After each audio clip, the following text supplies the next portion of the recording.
नमस्कार दोस्तों, मैं शुभम गुप्ता फिर से स्वागत करता हूं आपकी अपनी इस बेहतरीन सी धाकड़ यूट्यूब वीडियो में। आज की वीडियो बहुत ही इंपॉर्टेंट होने वाली है, क्योंकि आज की इस वीडियो में हम classical dance and their artist के बारे में पढ़ने जा रहे हैं, जिसे हिंदी में हम शास्त्रीय नृत्य और उनसे संबंधित जो नर्तक हैं उन सभी के बारे में आज इस वीडियो में हम कवर करेंगे। तो वीडियो को पूरा देखना। तो सबसे पहले हम देखते हैं शास्त्रीय नृत्य का जो उल्लेख है वो भरत मुनि के नाट्य शास्त्र में मिलता है। नाट्य शास्त्र जो है इसे पंचम वेद भी माना जाता है। कुल शास्त्रीय नृत्य देखा जाए तो संगीत नाट्य अकादमी के अनुसार, जिसकी स्थापना 1953 में हुई थी, इसके हिसाब से देखा जाए तो 8 हैं, और संस्कृति मंत्रालय के अनुसार देखा जाए तो 9 इन्होंने छऊ नृत्य को जो है वो ऐड किया है। इनके अकॉर्डिंग जो है वो 9 है। तो छऊ नृत्य के बारे में थोड़ा सा जान लेते हैं। इसे अर्धशास्त्रीय नृत्य भी कहा जाता है। इसे 2010 में यूनेस्को की अमूर्त सूची में शामिल किया गया था। छऊ नृत्य के प्रकार देखते हैं, 3 प्रकार का होता है। तो मुख्यतः उनके बारे में जान लेते हैं।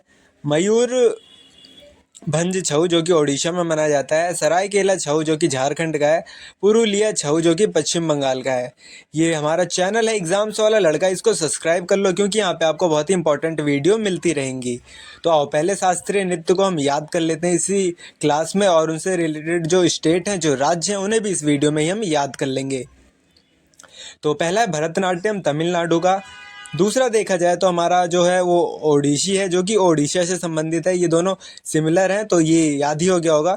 अब अगली बात करते हैं हम मणिपुरी की, जो कि मणिपुर से संबंधित है। ये भी नेम सिमिलर है, तो ये भी याद हो गया होगा। अगली बात करते हैं हम कुचिपुड़ी की, जो कि आंध्र प्रदेश की है। इसका मतलब ट्रिक से याद करा देता हूँ इसे, कि अगर आप अंधे को भी कच्ची पूड़ी दोगे तो वो खा के बता देगा कि हाँ ये कच्ची पूड़ी है। कच्ची पूड़ी आंध्र प्रदेश। कथक आपका उत्तर प्रदेश से है। कथकली आपका केरल से है, और जो मोहिनी अट्टम है वो भी आपका केरल से है। तो सत्रिय जो है वो असम से रिलेटेड है। और छऊ जो कि 3 प्रकार के हैं, पश्चिम बंगाल का भी है, झारखंड का भी है, और ओडिशा के भी है। ऑप्शन में आपको इन सब में से सिर्फ एक ही देखने को मिलेगा। तो जो आपको ऑप्शन में देखने को मिले इन तीनों में से आप उसी पे टिक मारें और आगे बढ़ें।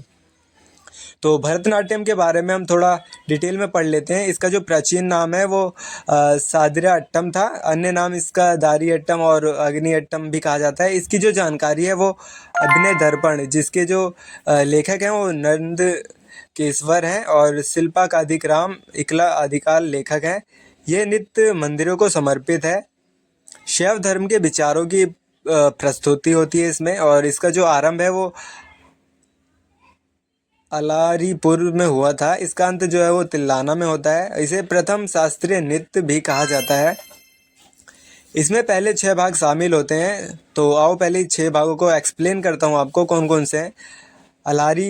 अलारीपुल, और जो कि नृत्य का आरंभ दिखाता है। जाति स्वरम, शब्दम, वर्णम, पदम, तिल्लाना जो कि नृत्य का अंत मतलब एंड दिखाता है।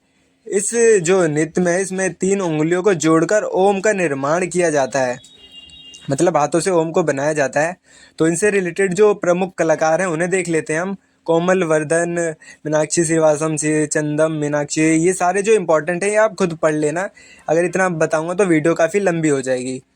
तो अब चलो आगे देखते हैं, और भी काफ़ी इंपॉर्टेंट चीज़ें बताता रहूँगा। यामिनी कृष्ण मूर्ति के बारे में थोड़ा जान लेते हैं, क्योंकि ये इंपॉर्टेंट हो जाती हैं।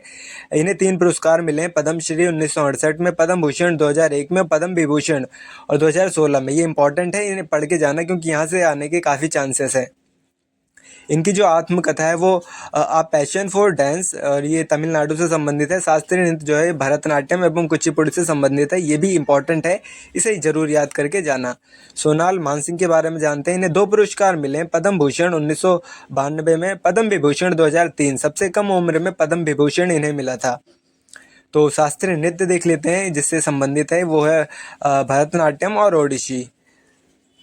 मृणालिनी साराभाई के बारे में जानते हैं। 2 पुरस्कार मिले हैं। पद्म श्री 1965, पद्म भूषण 1992। पद्म सुब्रमण्यम के बारे में जानते हैं। पद्म श्री मिला इन्हें, और ये मिला है पद्म भूषण। अगली बात करते हैं हम कुचिपुड़ी जो है इसके बारे में डिटेल में जानते हैं।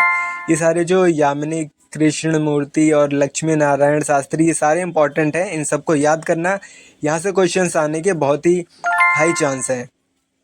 अगली बात करते हैं ओडिसी की। नृत्य के जनक जो है वो गुरु पंकज चरण दास हैं। ये भगवान कृष्ण से संबंधित है जो ओडिसी डांस है। प्रमुख कलाकार देख लो इसमें, ये सारे प्रमुख कलाकार हैं इनके, इन सभी को याद करके जाना, काफ़ी इंपॉर्टेंट टॉपिक है ये भी।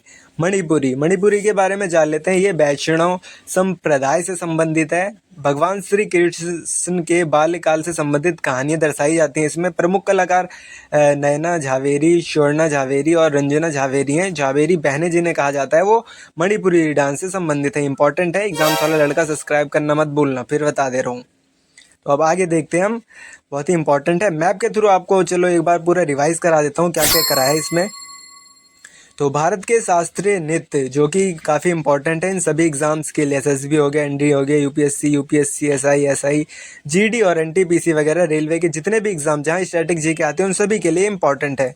कुल शास्त्रीय नृत्य 8 जैसा कि बताया मैंने संगीत अकादमी के अनुसार, और 9 जो है वो संस्कृति मंत्रालय के अनुसार। 9 आपका छऊ ऐड हुआ है। तो देख लो पहले, जो यूपी उत्तर प्रदेश जिसे कहते हैं वहाँ का हमारा कथक है, याद कर लो मैप के थ्रू, बहुत ही बेहतरीन तरीके से याद हो जाएगा।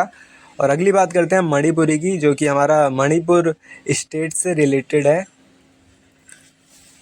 अगली बात करते हैं हम ओडिशा की, जहाँ से ओडिशी संबंधित है। और आंध्र प्रदेश से जो संबंधित है वो कुचिपुड़ी, और तमिलनाडु से संबंधित जो है वो भरतनाट्यम। और जो केरला है यहाँ के 2 हैं, मोहिनीअट्टम और कथकली। तो ये सब मैंने याद करा दिया यहाँ पे काफ़ी बेहतरीन तरीके से। अब थोड़े और देख लेते हैं। संगीत नाट्य अकादमी की जो स्थापना थी वो 28 जनवरी 1953 में न्यू दिल्ली में हुई थी।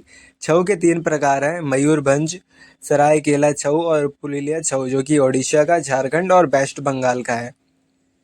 ये सारे इंपॉर्टेंट टॉपिक्स थे जो मैंने कराए हैं। आई होप आपको ये बहुत ही बेहतरीन तरीके से समझ आया होगा।